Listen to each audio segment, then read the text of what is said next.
नमस्कार। मैं हूं प्रेम शंकर सिंह और आप देख रहे हैं मनकही। रामजी लाल सुमन समाजवादी पार्टी के सांसद, जिन्होंने भरे संसद में राणा सांगा को गद्दार कहा है। बस इतनी सी बात थी, उसके बाद तो पूरे हिंदुस्तान में जो बवाल मचा है वो सब जानते हैं। क्या जरूरत थी समाजवादी पार्टी के इस सांसद को कि राणा सांगा जैसे महान योद्धा को गद्दार कहने की, जबकि इतिहास के अगर झरोखे में हम जाएं तो इनके लिए क्या क्या कहे गए हैं, इनकी वीर जो गाथाएं हैं वो पूरी दुनिया जानती है। क्या पॉलिटिक्स है इसके पीछे, और जो इनके मुखिया हैं अखिलेश यादव, क्या उनका इन सब चीजों के पीछे हाथ है और कितना बड़ा हाथ है, और किस तरह की राजनीति करके ये 2027 की तैयारी करने में लगे हुए हैं। इन तमाम चीजों पर हम बातचीत करेंगे और मेरे साथ दो वरिष्ठ पत्रकार जुड़ रहे हैं। सबसे पहले मैं परिचय कराऊं, पंकज श्रीवास्तव और रोहित शर्मा, ये दोनों हमारे साथ जुड़ रहे हैं। दोनों वरिष्ठ पत्रकार हैं, दोनों के पास लंबा अनुभव है, करीब 25-26 साल से ये पत्रकारिता कर रहे हैं। अब तो ये पत्रकार बनाना भी शुरू कर दिए हैं, लोगों को कैसे पत्रकारिता की जाती है सिखाते हैं। सबसे पहले मैं पंकज जी आपके पास आऊं कि ये बताइए, ये राणा सांगा इतने महान योद्धा हुए और जो बाबर और ये इब्राहिम लोदी जैसे जो आक्रांता कह लीजिए, जो आक्रांता थे, उनको सबक सिखाने का काम किया, वो समाजवादी पार्टी के नजर में एक विलन कैसे हो जाता है और गद्दार जैसे शब्दों का इस्तेमाल कैसे कर लेता है। और इसके इतिहास में अगर आप जाएंगे तो कहानी कुछ और है। देखिए, आपको ये बता दूं प्रेम शंकर जी कि सबसे पहले तो ये जो बयान आया है इसकी टाइमिंग आप देख लीजिए। पहले इस टाइमिंग पर बात करते हैं, उसके बाद हम आते हैं राणा सांगा के ऊपर, जो हमारे महान योद्धा थे, ऐतिहासिक पुरुष थे। सबसे बड़ी बात यह है कि देखिए, पिछले कुछ दिनों में बहुत सारे ऐसे काम हुए योगी सरकार के दौरान कि समाजवादी पार्टी को जगह नहीं मिल रही है राजनीतिक सियासत में, राजनीतिक परिदृश्य में अपना एक कदम रखने के लिए। कुंभ जो है इतनी अच्छी तरीके से काम हो गया, इतने अच्छे से मनाया गया, 66 करोड़ लोगों ने कुंभ नहाया, मतलब 1/3 से ज्यादा भारत के लोगों ने कुंभ नहाया। वहां सिर्फ एक छोटी सी आग लगी थी, उसके बाद वो भी जल्दी काबू पा लिया गया। ना किसी की जेब तराशी हुई, ना कोई खोया, ना किसी के हत्या हुई, ना किसी के साथ कुछ दुर्व्यवहार हुआ, ना किसी ने लूटमार की। सारा काम अच्छे तरीके से हो गया। इसका पूरा श्रेय योगी सरकार को जा रहा है। गुंडों को योगी सरकार खत्म कर रही है, माफिया और गुंडों को, भूमाफियाओं को योगी सरकार खत्म कर रही है। और ऊपर से योगी सरकार ने और भी बहुत सारे कल्याणकारी काम किए हैं जो कि समाजवादी पार्टी और अखिलेश यादव के दिमाग में बात आई भी नहीं थी। तो इन्हें अपनी राजनीतिक जमीन इनके पैरों तले खिसकती हुई नजर आ रही है। इसलिए इन्होंने हिंदू मुस्लिम कराने के लिए ये एक नया शगुफा छोड़ा है। अब हम आते हैं राणा सांगा के ऊपर। राणा सांगा के बारे में बाबरनामा अगर आप पढ़ेंगे, तुजू के बाबरी या फिर बाबरनामा, जिसके बारे में कहा जाता है बाबर ने लिखा था। बाबर उसमें लिखता है, जो हमारे इतिहासकार हमें बताते हैं कि राणा सांगा ने चिट्ठी लिख करके बाबर को बुलाया था इब्राहिम लोदी को हराने के लिए, क्योंकि और ये इतिहासकारों का, जो कांग्रेस के दौर के इतिहासकार थे, उनका ये मत ये है, उनका कहना यह है कि बाकी जो तुर्क हमलावर पहले मोहम्मद गौरी और गजनवी और दूसरे हमलावर आए थे, वो आए, दिल्ली को लूटे, लूट के वापस चले गए और फिर दिल्ली की गद्दी पर कोई और सत्तानशीन हो गया। तो राणा सांगा ने भी ये सोचा होगा उन इतिहासकारों के मुताबिक कि बाबर आएगा, आकर के इब्राहिम लोदी को हराएगा, हरा के चला जाएगा, फिर दिल्ली की गद्दी खाली हो जाएगी, मैं काबिज हो जाऊंगा उसके ऊपर। जबकि खतौली और धौलपुर जैसी जगहों में इब्राहिम लोदी को राणा सांगा पहले ही हरा चुके थे। जो राणा सांगा इब्राहिम लोदी को 2 बार हरा चुके हैं, उन्हें क्या जरूरत पड़ गई कि बाबर को बुलाया जाए। ये जो बाबर की सोच वाले लोग हैं, और ये जो बाबर को इतना ग्लोरीफाई किया गया, हमारे 5 जो ये शिक्षा मंत्री थे, जिसमें चौगले भी थे, फखरुद्दीन अली अहमद भी थे, सबसे पहले मौलाना अबुल कलाम आजाद थे, और भी नजरुल हसन वगैरह लोग थे। करीब 5 लोग थे, मुझे पांचों के नाम भी अभी याद नहीं आ रहे, लेकिन इन लोगों ने क्या किया, हमारे इतिहास की ऐसी की तैसी कर दी। देखिए, अगर आप एनसीईआरटी की किताबों को आज भी जाके, या 5 साल पुरानी, 4 साल पुरानी किताबों को जाके देखेंगे, तो मुगलिया दौर को इन्होंने दो भागों में बांटा, दिल्ली सल्तनत और मुगल भारत।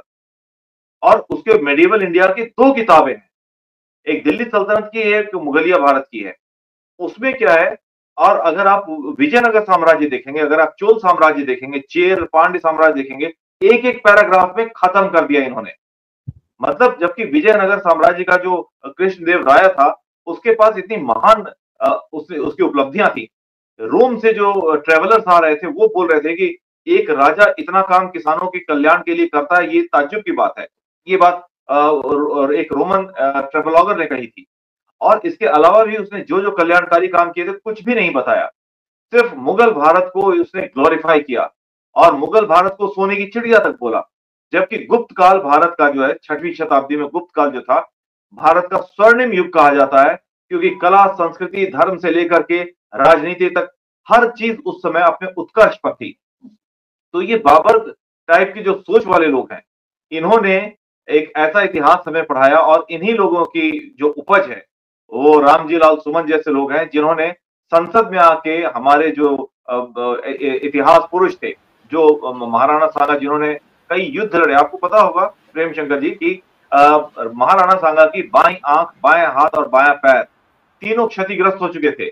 इतनी जंगें लड़ी थी उन्होंने, और उन्होंने सिर्फ सत्ता विस्तार के लिए जंग नहीं लड़ी थी, न्याय की जंग लड़ी थी, अपने लोगों के लिए जंग लड़ी थी, देश के लिए जंग लड़ी थी जी। तो उस आदमी को भरे संसद में गद्दार कहने का कोई औचित्य ही नहीं है। लेकिन क्यों कहा गया, मतलब इससे साफ हो जाता है कि ये राजनीति क्यों कहा गया। इस सवाल का जवाब मैं रोहित के पास लूंगा।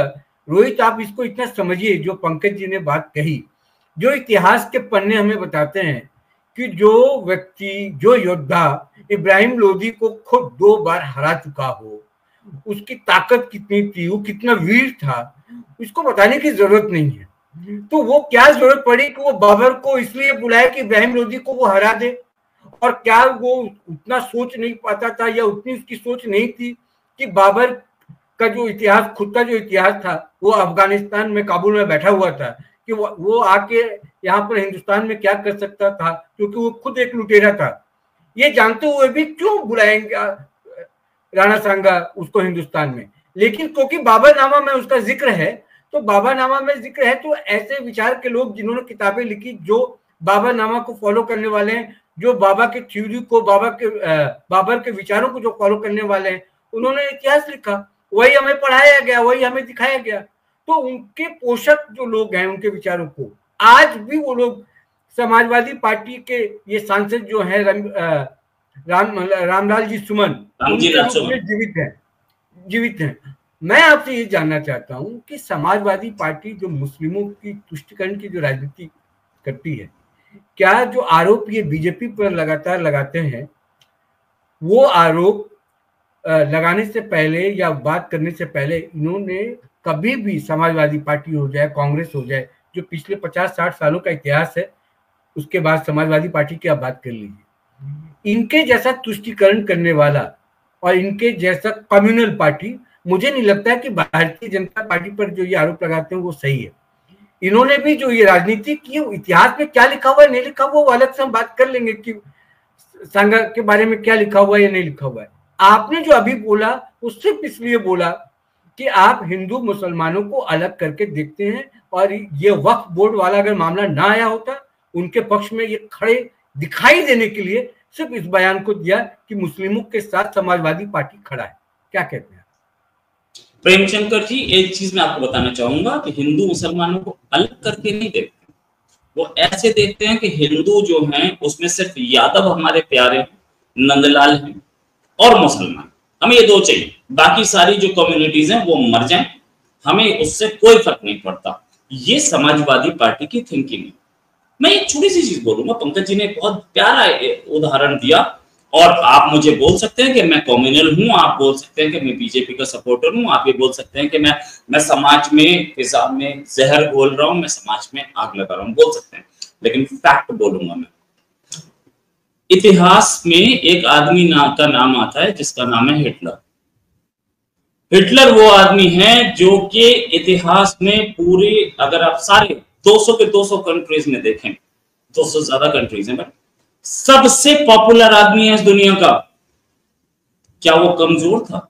नहीं, कमजोर नहीं था वो। कोई नहीं बोलेगा, ये पंकज जी भी हिस्ट्री के स्टूडेंट रहे हैं और भी बहुत सारे हिस्ट्री के स्टूडेंट्स हैं। एक आदमी आज तक ये नहीं बोलने वाला मिला कि हिटलर कमजोर था। हिटलर ने पसीने छुड़ा दिए थे ब्रिटिश एम्पायर के, पसीने छुड़ा दिए थे अमेरिका के, पसीने छुड़ा दिए थे। फ्रांस तो बिल्कुल चारों खाते चित पड़ा था। ठीक है, किस्मत उसकी खराब थी, हार गया। History is written by winning armies, क्योंकि अमेरिका और ब्रिटेन और दूसरी ये जो एक्सेस पावर्स ये हार गई, एलाइज पावर हार गई और एक्सेस पावर आ गई, एलाइज पावर जीत गई। इसलिए हम हिस्ट्री सुनते हैं, हिस्ट्री पढ़ते हैं कि हिटलर बुरा आदमी था। अगर हिटलर जीत जाता तो हम पढ़ते कि एक्सेस पावर्स खराब थी। फ्रैंकली स्पीकिंग सच ये है। तो आज की डेट में हम इतिहास ये पढ़, हिंदुओं ने, राजपूतों ने लड़ाई लड़ी, जो दो बैटल पढ़ाई, जो दो बैटल बताई पंकज श्रीवास्तव जी ने, वो दो बैटल हुई थी और हिंदू जीते थे, राजपूत जीते थे। लेकिन इतिहास में कहीं पे इन बैटल्स का जिक्र नहीं है। ये बात मैंने राजस्थानी कुछ लोग हैं जिनसे, अच्छा राजस्थान अपने सिविल सर्विसेज जो है राजस्थान की, वो इस हिस्ट्री पे जोर देती है, इसलिए ये हिस्ट्री सामने आ रही है। उन्होंने सिर्फ एक चीज बोली कि गजनी और गौरी के बीच में 100 साल का टेन्योर था। और 100 साल में एक फैक्ट ऐड कर दे रहा हूं, फिर आप आगे कंटिन्यू कीजिएगा रोहित जी। ये उसी राणा सांगा की बात कर रहे हैं कि 100 युद्ध लड़े इस राणा सांगा ने, जिसके बारे में चर्चा और विवाद खड़ा किया गया। और उस 100 युद्ध में सिर्फ एक युद्ध हारा हो, जो व्यक्ति, जो वीर, उस वीर के बारे में गद्दार कहना, आप समझिए कि राजनीति की मतलब ये पराकाष्ठा है, ओछी राजनीति की। आप कंटिन्यू कीजिए। इस चीज को मैं आपको बताऊंगा कि गजनी और गौरी के बीच में 100 साल का टेन्योर था। तो क्या 100 साल वो चुप बैठे थे? बाहर क्या क्रांत था? मैं सीधे सीधे नाम लूंगा, मुस्लिम क्रांत था। मेरे खिलाफ केस कीजिए, मैं जानना चाहता हूं क्या वो मुस्लिम नहीं थे, क्रिश्चियन थे? क्यों हमारी हिस्ट्री ये बात मानने के लिए तैयार नहीं है कि मुस्लिम्स का इन्वेजन हुआ था कन्वर्जन के लिए? वो जिसे बोलते हैं कि क्या बोलते हैं, गजवाए हिंद के लिए, और सबने जिहाद का नारा मारा था, सबने जिहाद का नारा लिया था। तो क्या वो गजवाए हिंद नहीं था? अच्छा, 100 साल जो गजनी और गौरी के बीच में टेन्योर था, उसमें क्या उनके हमले नहीं हुए थे? वो शांति से बैठे थे, हलवा खा रहे थे? नहीं, वो हमले कर रहे थे, हमारे देश के लोगों ने उसे रोका था। अब आपने जो बोला प्रेमशंकर जी, एक बप्पा रावल थे, हाँ बिल्कुल, दो ऐसे शासक थे जिन्होंने उन्हें रोका था। बिल्कुल।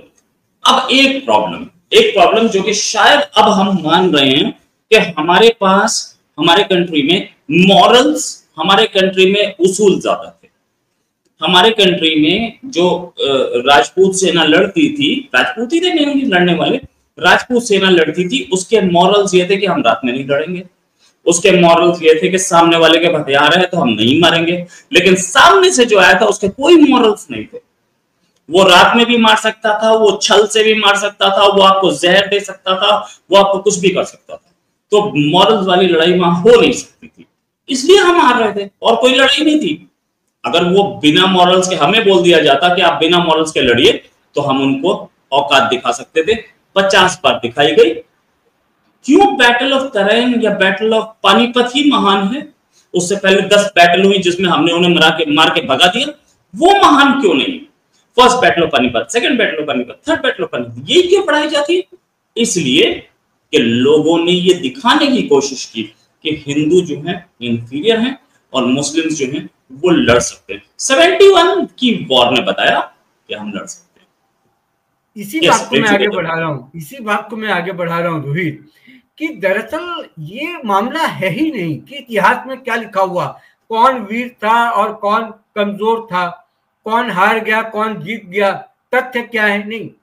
आज की राजनीति में जो बात हो रही है वो हिंदू मुसलमान की बात हो रही है, हिंदू मुसलमान करने की बात हो रही है। समाजवादी पार्टी, जहां तक सवाल है, समाजवादी पार्टी की राजनीति इसी पे बेस्ड है। वो हिंदू मुसलमान करना चाहते हैं, और जो आरोप बीजेपी पर, आरएसएस पर या बाकी हिंदू संगठनों पर लगता है उससे ज्यादा है। मैं यही सवाल लेके आ रहा हूं पंकज जी के पास कि पंकज जी आप ये बताइए कि इतिहास कोई बदल नहीं सकता, क्या इतिहास पढ़ाया गया लिखाया गया उसको भी पीछे छोड़ देते हैं। मैं आज की तारीख में बात करता हूं कि समाजवादी पार्टी के एक सांसद को क्या जरूरत पड़ गई कि वो एक ऐसा उदाहरण देता है जो बाबर के समर्थन में दिखाई पड़ता है और वो राणा सांगा के खिलाफ दिखाई पड़ता है, या मैं यूं कहूं कि वो मुसलमान के पक्ष में जाने के लिए आप बाबर का सपोर्ट करते हैं, वो बाबर के सपूत बताते हैं कि अगर बाबर के सपूत ये लोग हैं तो राणा सांगा के सपूत ये लोग हैं जो कि गद्दार थे। तो इस लड़ाई को आप समझने की कोशिश कीजिए, केवल वो एक प्रसंग है। ये आज ये बताना चाह रहे हैं पूरे देश के मुसलमानों को कि समाजवादी पार्टी आपके साथ है। ये जो वक्फ बोर्ड का जो मामला है जिसको लेकर पूरे देश में इन्होंने बवाल मचाया हुआ है, उसी को लेकर इस समर्थन देने की बात है। समाजवादी पार्टी उस होड़ में है कि अगर मुस्लिमों की चिंता कोई करता है तो न कांग्रेस है, न वो कोई और पार्टी है, न कोई और दल है, न आरजेडी है बिहार में, तमाम पार्टियों को आप ले सकते हैं जो भी मुस्लिम प्रेमी पार्टियां हैं, उसकी चिंता अगर कोई करता है तो वो समाजवादी पार्टी है। इसको आप कैसे देखते हैं पंकज? इस बात का जवाब वैसे आपने खुद ही दे दिया कि समाजवादी पार्टी के जो इसके पैरों तले जो जमीन खिसक रही है उसे वापस पाने की एक जुगत है और कुछ नहीं है।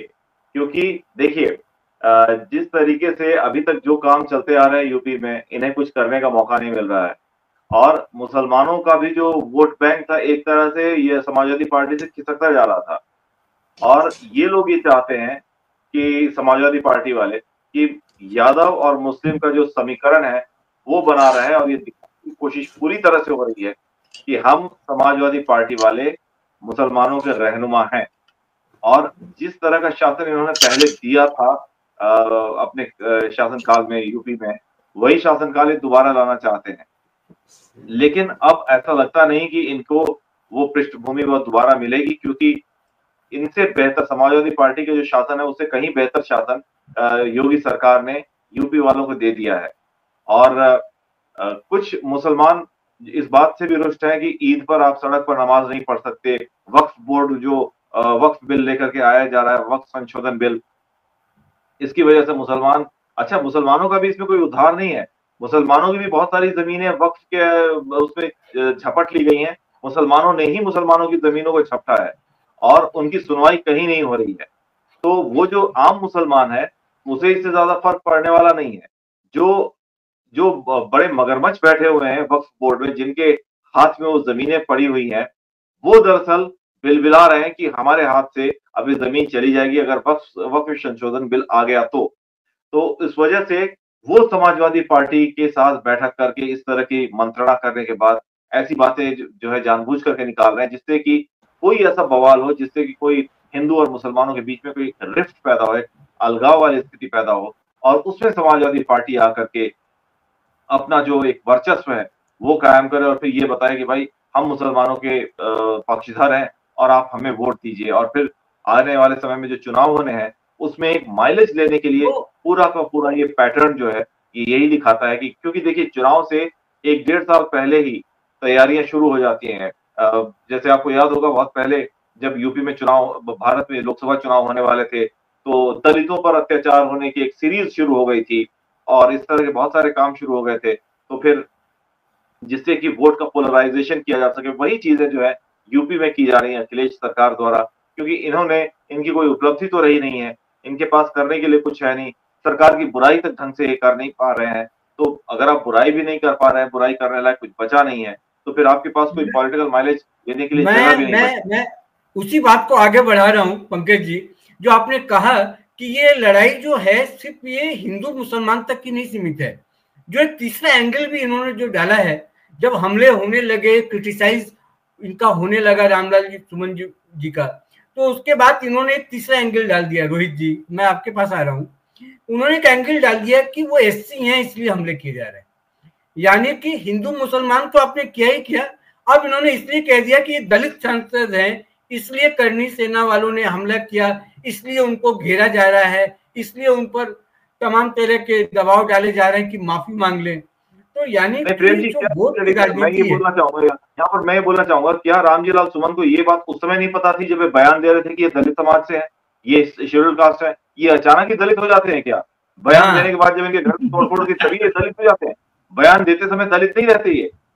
बयान देते समय देश लगते बयान देते समय देश लगते बाद में दलित हो गए।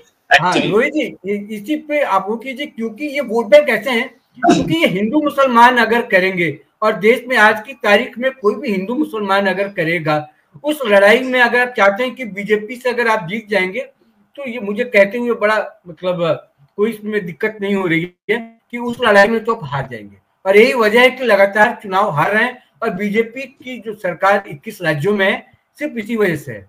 हिंदू मुसलमान करेंगे तो आप हारेंगे ही हारेंगे, उसमें आप 80-20 की लड़ाई होगी। और जहां तक शेड्यूल कास्ट और ओबीसी की बात हो रही है, मेरे पास पूरा डाटा है, मैं उस पर जाऊंगा तो लंबा हो जाएगा कि जो वोटिंग पैटर्न है राज्यों में तो किस तरीके से, खासकर समाजवादी पार्टी और आरजेडी जब ये चुनाव लड़ते हैं तो वोटिंग पैटर्न्स क्या होते हैं वहां पर। मुसलमानों का वोट ज्यादातर कहां पड़ता है, यादवों का वोट ज्यादातर कहां पड़ता है, जो सवर्ण वोट है वो कहां पर पड़ते हैं, इसका एक डाटा है, हम किसी और दिन चर्चा करेंगे। लेकिन रोहित आप बताइए संक्षेप में कि अगर ये हिंदू मुसलमान उसके बाद अब एससी वाला एंगल डाल लिया, क्योंकि अब इनके पास कोई जवाब तो सुझाई दे नहीं रहता, इन्होंने तो जोश जोश में कह दिया सुमन जी ने अखिलेश यादव को अपने आका को खुश करने के लिए, लेकिन जब चौतरफा इन पर हमला हुआ तब इनको लगा कि अरे मुझसे गलती हो गई, भूल हो गई, कैसे बचे, तो अपने आप को एससी कार्ड खेलो कि मैं भाई पिछड़ी जाति से हूँ, अति पिछड़ी जाति से हूँ, अब एससी वाला कार्ड खेल लो। अब वो जब कार्ड खेला तो उस पर मायावती हमलावर हो गई। तो आप आगे की अब राजनीति कैसे देखते हैं रोहित? देखिए एक चीज समझने की है कि ये वही समाजवादी पार्टी है, लीडर्स 1 लाख थे इंडिया में, लीडर्स को सपोर्ट चाहिए होता है 10 लोगों से, लीडर को अपने आप को लीडर बनाने के लिए पैसा भी चाहिए होता है, नेटवर्किंग चाहिए होती है। ये वही समाजवादी पार्टी है जो एक ठाकुर के कंधे पे चढ़ के, एक राजपूत के कंधे पे चढ़ के समाजवादी पार्टी बनी। वही समाजवादी पार्टी के जिन्हें नेताजी बोला जाता है, जिनकी डेथ हुई तो कोई आदमी, कोई अपना सगा बेटा भी वहां नहीं खड़ा था, वो मुलायम सिंह जी, वो उनका सबसे खास आदमी अमर सिंह, जिन्होंने समाजवादी पार्टी को समाजवादी पार्टी बनाया। पैसा वो लाए, उन्होंने ग्लैमर दिया, उन्होंने वो जया बच्चन को या बच्चन को उन्होंने एसोसिएट कराया इस समाजवादी पार्टी से। और ये आज क्या बोल रहे हैं, ये आज ये बोल रहे हैं कि हिंदू जो है वो कायर थे, हार गए। समाजवादी पार्टी ऐसे ही लोगों की वजह से 10 साल से न यूपी में सत्ता में है, न सेंटर में उसका कोई से है। जो भी इस समय समाजवादी पार्टी के पास एमपी है वो किस्मत से, इनकी मेहनत से नहीं है। समाजवादी पार्टी को रामजी लाल सुमन, ठीक है, बड़े अच्छे, बहुत बड़े नेता हैं, बड़ी अच्छी बात है, लेकिन एक बात, आप दलित थे तो क्या मुसलमान थे? आपको ये नहीं पता था राणा सांगा जो आदमी लड़ा था 80 के आसपास, वो लड़ा और जीता, आप वहां भी तारीफ कर सकते थे ना, आपने तो कभी नहीं की। और कोई इतिहास में रामजी लाल सुमन का कोई मुझे एक वो मिल जाए, ट्वीट मिल जाए या स्टेटमेंट मिल जाए। ये लोग, क्योंकि ये समाजवादी पार्टी, मैं थोड़ा सा बैकग्राउंड में लेके जाऊंगा। बैकग्राउंड क्या है कि यही समाजवादी पार्टी जो कि ये मुलायम सिंह जी एक लंबी राजनीति लड़ रहे थे, लेकिन ये लड़ रहे थे क्यों, किसके उस कंधे पे? ये वीपी सिंह के कंधे पे लड़ रहे थे। वीपी सिंह कौन से ब्राह्मण थे या कौन से वो यादव थे? वो भी ठाकुर थे, ठीक है। ये वीपी सिंह के कंधे पे बैठ करके लड़े, जीते। चीफ मिनिस्टर वीपी सिंह के कंधे पे बैठ के बने, क्योंकि बाबरी मस्जिद को तोड़ने के लिए या बाबरी मस्जिद की जगह पे राम मंदिर बनाने के लिए एक मिशन चला। और वो मिशन कैसा चला? वो मिशन ऐसा चला कि आडवाणी जी उसमें थे, तो इन्होंने आडवाणी जी को अरेस्ट करवाने की कोशिश की, लेकिन अरेस्ट कर दिया लालू यादव ने, तो लालू यादव बाजी मार गए। वहां पे वीपी सिंह भी चाहते थे कि, वीपी सिंह का फोन गया था लालू यादव को कि आप अरेस्ट करा लो वरना यूपी तो मुलायम ले जाएगा। इसलिए आप तो जिसके कंधे में बैठ के आए थे वो ही आपको पसंद नहीं करता था। मैं नहीं बोल रहा हूं, किताबों में लिखा है, ठीक है। उसके बाद क्या हुआ? उसके बाद आपने राम मंदिर कर सेवकों पे गोली चलवाई, तब आप मुसलमानों के लीडर बने। तो आप गोली चलवाने के बाद, उससे पहले आप जो राजनीति कर रहे थे देश की, उसके बाद आप मुस्लिम यादव राजनीति करने लगे। और आज वो मुस्लिम यादव राजनीति करते करते आप इस लेवल पे आ गए कि हिंदुओं के लीडर्स को आप बोलने लगे कि ये तो गद्दार थे, इन्होंने तो अब्दाली को बुलाया, और इन्होंने तो गजनी को बुलाया, इन्होंने गौरी को बुलाया, इन्होंने बाबर को बुलाया, इनविटेशन दिया गया। आपने हिस्ट्री से सारी वो चैप्टर्स हटा दिए जिसमें मुगलों को हराया गया। ये कॉन्फिडेंस बहुत जरूरी था। अगर प्राइम मिनिस्टर नरेंद्र मोदी कभी इतिहास में जाने जाएंगे तो वो ऐसे जाने जाएंगे कि उन्होंने हिंदू जागृति दी, उन्होंने हिंदुओं को बताया कि तुमने दुनिया को कहां कहां हराया। ये चीज क्या ये मुलायम सिंह यादव नहीं कर सकते थे? नहीं किया उन्होंने, क्योंकि उन्हें पता था। यही अखिलेश यादव दुर्गा शक्ति नागपाल को सस्पेंड करते हुए इन्होंने बोला कि उसने एक मस्जिद की दीवार गिरा दी थी। कभी मंदिर की दीवार पर कभी नहीं रही अखिलेश यादव, समाजवादी पार्टी। तो सच्चाई ये है कि ये बीजेपी पे आरोप लगते हैं कि ये राजनीति करती है धर्म की, तो वो मस्जिद की दीवार गिराने के लिए एक चीफ मिनिस्टर बोलेगा कि मस्जिद की दीवार गिरा दी थी इसलिए हमने सस्पेंड कर दिया, तो क्या वो धर्म की राजनीति नहीं थी? रोहित जी, आप सेशन को कंक्लूड करें, फिर मैं पंकज जी से फाइनल वो लेकर, समय की कमी है, उसके बाद मैं कंक्लूड करूंगा। जी जी, मैं ये बोलना चाह रहा हूं कि समाजवादी पार्टी की रोटी ही सिकती है इस चीज पे कि आप हमने जिस मंदिर में सुबह सुबह आप जाके हाथ जोड़ते हैं, सुबह हाथ जोड़ के आप माफी मांगते हैं कि मैं आप ही भगवान आपके खिलाफ गद्दारी करूंगा क्योंकि मेरे बीवी बच्चे उस पर पलते हैं। और बीवी बच्चे पलते नहीं, मैं अमेरिका जाता हूं, चार्टर्ड जेट में घूमता हूं, मैं करोड़ों रुपए लेता हूं, क्यों? क्योंकि मैं आपको गाली देता हूं। सच ये है, यही भगवान राम हैं जिनका मंदिर अभी बना, यही लोग कांग्रेस भी गाली दे रही थी। 1991 के इलेक्शन की अगर आप रील्स निकालें, 1991 का इलेक्शन, 95 का इलेक्शन, 96 का इलेक्शन, आप रील निकालिए, वीडियोस निकालिए जितने पड़े, क्या ये समाजवादी पार्टी गाली नहीं दे रही थी? बीजेपी को नहीं, भगवान राम को दे रही थी, और भगवान राम को गाली दे रही थी कांग्रेस, ठीक है? बीजेपी को नहीं, भगवान राम को। इनको सजा मिल रही है। 44 सीट ऐसे ही नहीं आई, भगवान राम का श्राप इसलिए आई। भगवान राम का श्राप था, लेकिन अब जो ये नया विवाद इन्होंने खड़ा किया है, उस विवाद का भी खामियाजा इनको भुगतना पड़ेगा। कैसे? आप इस पूरे सेशन को जो हमारी बातचीत हुई पंकज जी, आपको क्या लगता है कि जो ये विवाद है अब आगे कहां जाकर रुकने वाला है और कैसे इसको रुकना चाहिए? क्या माफी मांग लेने भर से क्या समाजवादी पार्टी छुपी हो जाएगी?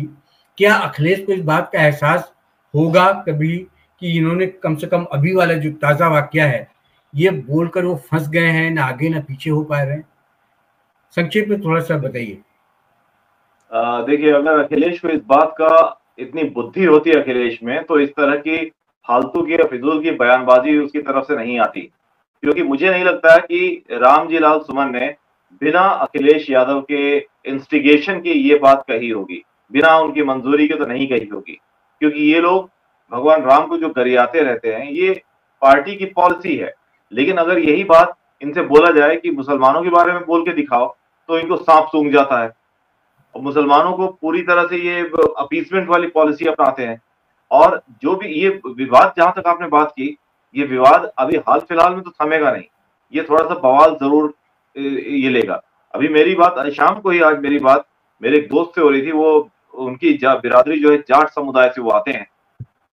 उन्होंने बोला रामजी लाल सुमन ने जो बात ठाकुरों के बारे में बोल दी, राजपूतों के बारे में बोल दी, राजपूत समाज अभी शांत बैठा हुआ है, जाटों के बारे में अगर ये बंदा बोल देता तो ये अभी जिंदा नहीं बचता, इसकी क्या दुर्गति होती। ये जाट समुदाय जो है वो बोल रहे थे, हम लोग का जो समुदाय है लाग लपेट वाली बात नहीं जानता, हम लोग सीधे एक्शन करने पर बिलीव करते हैं, और ये हो सकता है हमारे समुदाय की कमी भी हो। तो वो ये बात कह रहे थे कि ये राजपूत समुदाय वो जरा संयम से काम ले रहा है, और जाट समुदाय होता तो तुरंत धावा बोल दिया गया था इसके ऊपर। तो विवाद जो है, देखिए राजपूत समुदाय में एक बात यह भी है कि पढ़े लिखे लोग वहां बहुत ज्यादा हैं, शायद इसलिए उस तरह से पुरजोर तरीके से विरोध नहीं हो रहा जैसे जाट और गुर्जर समुदाय करते हैं। तो ये विवाद धीरे धीरे थम तो जाएगा और रामजी लाल सुमन की जान को कोई खतरा वतरा नहीं होगा, लेकिन पॉलिटिकल जमीन जो है आने वाले चुनाव में ये अखिलेश यादव खो चुके हैं। समाजवादी पार्टी को अगर कोई वोट मिलेगा तो सिर्फ मुसलमानों का वोट मिलेगा, हिंदू समाज का तो कोई वोट मिलने से रहा। क्योंकि अगर हिंदू समाज में दलितों का भी वोट अगर इन्हें मिला होता तो ये इतने कम सीटों पर नहीं सिमटे होते समाजवादी पार्टी वाले। तो अब ये मान करके चलिए कि आने वाले चुनाव में जो ये एक माइलेज देने की कोशिश कर रहे थे, ये इन्हें उल्टे बांस बरेली हो चुका है। यही तो बात है पंकज जी, मैं भी उसी बात पर आ रहा हूं। मैं कह रहा हूं कि आप लाख कोशिश कर लें बांटने की, हिंदू समाज जो है वो जाति में नहीं बटेगा। जो आपके मित्र ने कहा कि जाट समुदाय या किसी जाट समुदाय के किसी व्यक्ति पर अगर इस तरह का हमला होता या कोई बयान आता तो वो अलग तरीके से देखता। हमें यही करना है कि जो ये बांटने की कोशिश हो रही है, और योगी आदित्यनाथ ने भी वही कहा है कि बांटोगे तो कटोगे। धर्म और जाति ये बड़ा जो ये लाइन है ना, इसी को खत्म करना है। आप हिंदू मुसलमान कीजिए, समझ में आ रहा है आपको और आगे आ जाएगा, लेकिन जो हिंदू समाज है वो कम से कम एक रहे। और जो ये राणा सांगा जो थे वो कोई राजपूतों के लिए या किसी विशेष जाति के लिए उन्होंने नहीं किया, उन्होंने देश के लिए लड़ा। देश में एकता हो और देश से जो अक्रांता थे, ये मुस्लिम अक्रांता जितने थे उनको भगाया जाए, उनको हटाया जाए। 100 लड़ाइयां लड़ी सब मुस्लिमों के खिलाफ और उनको हराने के खिलाफ उन्होंने लड़ी। तो उन्होंने देश के लिए किया, देश एक है। अगर आप हिंदू मुसलमान में बांटोगे और हिंदू मुसलमान में जब बांटोगे तो आपको ये ध्यान रहना चाहिए कि फिर 80 और 20 की बात जब होने लगती है तो आपको बड़ा दिक्कत होने लगती है। फिर मिर्ची लग जाती है कि ये 80 और 20 का आंकड़ा दिखाते हैं, डराते हैं, बोलते हैं। तो हमको वही जाति में नहीं जाना कि राजपूत समाज से थे या तो कोई भी हो सकता था। आज राणा सांगा के बारे में कहा, कल किसी और के बारे में ये कह सकते हैं, कोई भी कुछ भी कह सकता है। लेकिन बटोगे तो कटोगे को लेकर बड़ा आपत्ति होती थी ना लोगों को, ये इसीलिए कहा गया था। और आगे भी जो आप तुष्टीकरण की राजनीति देश में चलाना चाहते हैं, वो सबसे ज्यादा कोई चलाना चाहता है, ये चलाया है अभी तक, वो कांग्रेस ने किया। सबसे पहला कोई अगर इसका क्रेडिट कह लीजिए, मेडल अगर किसी को पहनाया जाए तो वो कांग्रेस है। जो इस देश में हिंदू मुसलमान सबसे ज्यादा करने वाली पार्टी वो कांग्रेस रही। और बाद में जो जाति बेस्ड जो पार्टियां बनी वो जातियों को लेकर चलने वाली है, वो समाज को जोड़ने वाली पार्टियां कभी नहीं रही। चाहे वो समाजवादी पार्टी हो या वो आरजेडी हो, जो एक परिवार और एक जाति से बंद कर रह गई। क्योंकि मुस्लिमों के पास कौन जाएगा और किस तरीके से जाएगा, कैसे उसको भड़काएगा, वो एक ही पार्टी कर सकती है। जो इस तरह का जाति आधारित जो पार्टियां हैं वही कर सकती हैं। क्योंकि बीजेपी पर जो आरोप लगता है, मुझे नहीं लगता है कि आज बीजेपी में भी चले जाइए, प्रधानमंत्री की एक योजना देख लीजिए, वो अभी रोजा चल रहा है, ईद भी आना है, वो पैकेट बनाने की देने की बात कर रहे हैं सारे मुसलमानों के बीच में। तो शुरुआत आप करेंगे तो भुगतना भी आपको ही पड़ेगा। देखते हैं आगे किस तरह से राजनीति होती है, इसको लेकर कहां तक जाते हैं ये लोग। लेकिन मुझे लगता है कि माफी मांग लेने में कोई दिक्कत नहीं है। अगर गलती हो गई तो ठीक है ना, माफी मांग लीजिए, क्या दिक्कत है। राजपूत समाज भी आपको माफ कर देगा, देश भी माफ कर देगा, ये समाज भी माफ कर देगा। वैसे भी हिंदू और सनातनी जो हैं बड़ा सहिष्णु होते हैं, बहुत लिबरल होते हैं। माफी मांगिए, आपको माफी मिल जाएगा। लेकिन देश में यह बखेड़ा मत खड़ा कीजिए, बवाल मत खड़ा कीजिए और देश पर चलने दीजिए जैसे चल रहा है। विकास के पथ पर अग्रसर है मोदी के नेतृत्व में, योगी के नेतृत्व में। शायद, ये मैं नहीं कह रहा, शायद यही वजह है कि आज 21 राज्यों में बीजेपी की सरकार है और तीसरी बार मोदी पीएम बने हुए हैं इस देश के। आप दोनों जुड़े मेरे साथ इस बड़े मुद्दे पर चर्चा की। मुझे लगता है जो मनकही के दर्शक है उनके मन से भी कई भ्रम हटे होंगे, टूटे होंगे, साफ हुआ होगा उनका भी मन। पंकज जी आपका शुक्रिया, रोहित जी आपका शुक्रिया। मुझे भी दीजिए इजाजत, नमस्कार।